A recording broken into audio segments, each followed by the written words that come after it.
ஒருவன் உன்னை தேடி நான் வரான், மருத்துவர்களால் கைவிடப்பட்டு cancer of 4th stage of cancer, AIDS நோயோட உச்சகட்டம், கிட்னி டோட்டல் ஃபெயிலியர், உன்னை தேடி செவ்வாய்க்கிழமை வரான்பா. நீ எந்த வச்சு அவனுக்கு ப்ரேயர் பண்றேன்னு கேட்டார்.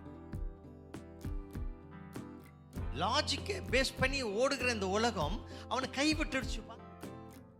அவனை கைவிட்டுடுச்சு. என்ன சொன்னது? இருக்கிற கொஞ்ச நாள் அவருக்கு வேண்டியதெல்லாம் சாப்பாடு கொடுத்துட்டு அவர் இறந்து போயிடுவாருங்க. அந்த அம்மா இறந்து போயிடுவாங்க. கொண்டு போய் வீட்டில் வச்சு இனிமே மருத்துவமனையில் வச்சு பிரயோஜனம் இல்லைன்னு சொல்லி அனுப்புறாங்க. அப்போ லாஜிக் ஃபெயில் ஆகுது. ஊழியக்காரன் வந்து கேட்கிறாரு என்கிட்ட, நீ அவங்களுக்கு ஜெபிச்சிய எந்த லாஜிக் வச்சு ஜெபிச்ச? கேட்கிறாரு என்கிட்ட. விசுவாசிக்கிற தேவன், உன்னை அழைத்த தெரிந்து கொண்ட தேவன் கொடுத்த கிருபைகளை வச்சு தானே ஜெபிச்ச. கிருபை லாஜிக்க பார்த்தல்ல, அது இரக்கத்தை பேஸ் பண்ணி இருக்கிறது.